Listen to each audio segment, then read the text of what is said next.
नहीं है। और हमारे अवैसी साहब तो रोज चिल्लाते हैं age of puberty is age of marriage. हमारे पीरियड्स का ख्याल हमारे असदुद्दीन अवैसी साहब को बहुत ज्यादा रहता है। हमारी मुसलमान बेटियां कब पीरियड्स होता है उनको, इसका ख्याल सबसे ज्यादा अवैसी साहब रखते हैं। तो हमारे इस्लाम के हिसाब से हमारी छोटी अम्मी आयशा जो हैं, वो भी बहुत कम एज की थी जब उनका निकाह जो है वो प्रॉफेट मोहम्मद से हुआ। और इस बात का तबसरा तो जाकिर नायक भी कर चुके हैं और बहुत जगह सही अल बुखारी में भी है। तो मुझे लगता है कि इस्लाम के हिसाब से गलत नहीं है, लेकिन हाँ, अगर हम अपने संविधान के हिसाब से देखें या हम अपने या पूरे वर्ल्ड के ह्यूमैनिटेरियन ग्राउंड से देखें या वुमेन्स राइट के हिसाब से देखें या चाइल्ड एजुकेशन एक्ट के हिसाब से देखें या यूएन के हिसाब से देखें या आईसीसी इंटरनेशनल कोर्ट के हिसाब से देखें, तो ये एक बहुत बड़ा पाप है, ये एक बहुत बड़ा क्राइम है। क्योंकि 9 साल की बच्ची को सच मानो में, क्योंकि मैं खुद एक 15 साल के बेटे की माँ हूँ, तो मैं बहुत अच्छे से जानती हूँ कि जब बच्चा 7 साल 8 साल 9 साल का होता है तो उसको ये भी नहीं पता होता है कि भाई वो किस जेंडर में है, वो क्या है। उसको सिर्फ इतना ही पता होता है कि वो एक बच्चा है।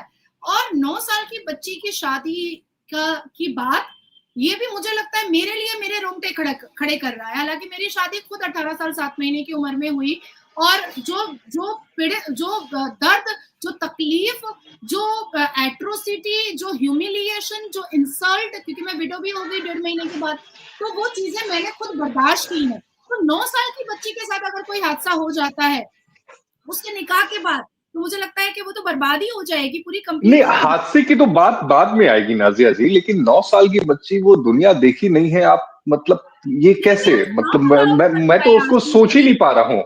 हाँ। अब मैं अगर बहुत प्रखर बोल दूंगी तो लीजिए भैया हो जाएगा फिर एफआईआर मेरे ऊपर। अभी कल भी मैंने मेल लिया है कलकत्ता हाई कोर्ट से, सारे पेपरों में छपा है कि भाई जज साहब ने कहा कि नाजिया का फ्रीडम ऑफ स्पीच तो हम नहीं छीन सकते हैं, खुद जज साहब ने लिखा। अब प्रखर अंदाज में भी सुन लीजिए, इस्लाम के हिसाब से तो जायज है भाई, लेकिन प्रखर अंदाज में नाजिया इलाही खान के हिसाब से एक भी बुढ़ा मेरी मुसलमान बेटी के ऊपर अगर नजर भारत में डालेगा तो सीधा पॉक्सो एक्ट में अंदर करवाऊंगी मैं। इराक में चल रहा है, क्योंकि इराक में या ईरान में हमारा संविधान नहीं है, इसलिए हम खामोश हो रहे हैं। लेकिन जब भी मौका मिलेगा तो इंटरनेशनल कोर्ट और यूएन में बैठ करके नाजिया इलाही खान कहेगी कि इस अश्लीलता के नंगे नाच को बंद करो। 9 साल की बच्ची होती है, 9 साल की बच्ची में औरत मत तलाश करो औरत। तो मेरा पॉइंट ऑफ व्यू ये है, लेकिन इस्लाम के हिसाब से 9 साल की बच्ची नहीं होती है। नाजिम भाई, आपका क्या कहना है इस पे? हाँ आशीष भाई, देखिए मेरी आवाज आ रही है, आपको सुन पा रहे हैं? आवाज आ रही है आशीष भाई, मेरी आवाज?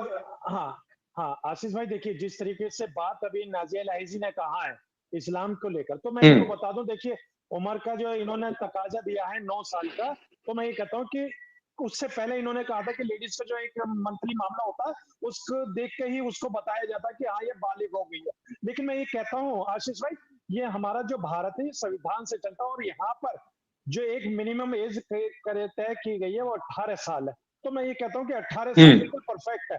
लेकिन जिस तरीके से इराक की बात हो रही है, तो देखिए मैं ये कहता हूँ कि इराक के अंदर वहां उनका अपना कानून है, लेकिन शायद वहां 9 साल की बेटी के साथ इस तरीके की बात अगर ये करते हैं तो मेरे हिसाब से बिल्कुल सही नहीं है।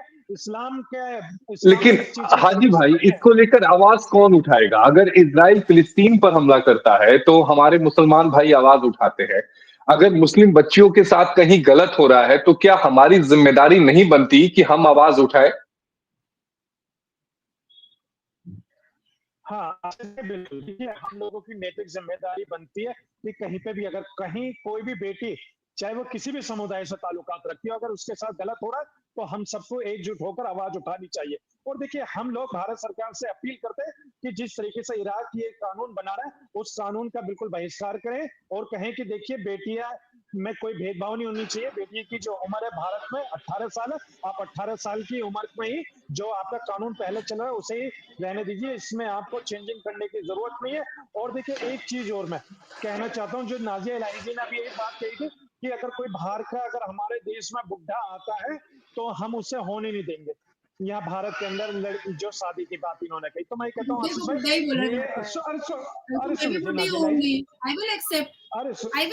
अरे सुन लीजिए मैं तो आपकी तारीफ कर रहा हूँ। मुझे कोई 20 साल का लड़का आंटी बोले तो मुझे बुरा थोड़ी लगेगा हाजी नाजिम, अरे मुझे बुरा थोड़ी लगेगा, मेरा तो बेटा 15 साल का है, तो 20 साल का लड़का अगर मुझे आंटी बोल रहा है मुझे तो बुरा नहीं लगेगा।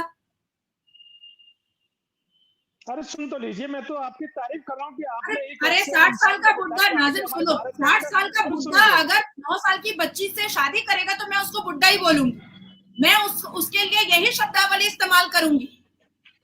और अब सुन लीजिए नाजिया इलाही जी, सुन लीजिए, आपने भारत की बात कही, मैं भारत के बारे में बात करता हूँ। मैं बाहर से शेख लोग जो हमारे भारत के अंदर आते हैं, ऐसे टीवी चैनल पर आप लोग बोलते हैं कि आते हैं और वो बेटियों से शादी कम उम्र की करके लेके चले जाते हैं। तो ऐसा अक्सर तुमने मेरे साथ डिबेट में बोला भी है और बोला था कि बाहर से जो शेख लोग आते हैं भारत में आके शादी करके कम बेटियों की लेकर चले जाते हैं। लेकिन मैं ये कहना चाहता हूँ हमारी केंद्र सरकार क्या कर रही है, हमारी राज्य सरकार क्या कर रही है, और तो और नाजिया इलाही जी, आप लोग एडवोकेट होने के बाद आप लोग क्या करते हैं, गूगल सर्च करो, आवाज नहीं नाजिया इलाही का बहुत उठाते। काम करती है। हाँ सुन लीजिए, अरे सुन लीजिए, लेकिन आप टीवी चैनल पे आके सिर्फ और सिर्फ बड़ी बड़ी बातें करते हैं, ये सिर्फ और सिर्फ दिखावा है। मैं कहता हूँ हाजी नाजिम बेटियों का साथ खड़ा हुआ, अगर नाजिया इलाही जी अगर आपको भी कहीं कोई दिक्कत आएगी, हाजी नाजिम आपकी सपोर्ट में खड़ा हुआ है, लेकिन संवैधानिक तरीके से। अगर आपने अगर अनलीगल बातें करी तो हाजी नाजिम आपका कभी सपोर्ट नहीं करेगा। हाँ, संविधान के तहत आपकी हर बातों को तय करेगा अगर आप संविधान के दायरे में रहेंगे। क्योंकि आप देखिए, सबसे पहले मेरे भारतीय महिला है, और देखिए मेरा मजहब इस्लाम कहता है कि महिलाओं का सम्मान करना चाहिए। तो हमारे मजहब इस्लाम से बेहतर कोई बता नहीं सकता कि महिलाओं का सम्मान किस तरीके से होता है, क्योंकि महिलाओं को बराबर का दर्जा दिया जाता है मेरे मजहब इस्लाम के अंदर। और आशीष जी, बार बार आती है इराक की बात। हाँ, अरे सुन लीजिए नाजिया जी, मैंने इसलिए तो कहा, झूठ बोल रहे हो नाजिम, तुम झूठ बोल रहे हो, फिर झूठ नहीं बोलो, हज करके आए हो नाजिम, क्यों झूठ बोल, हज करो, लिहाज कर लो। हज करके आशीष जी मुझे इसके बाद समय दीजिएगा।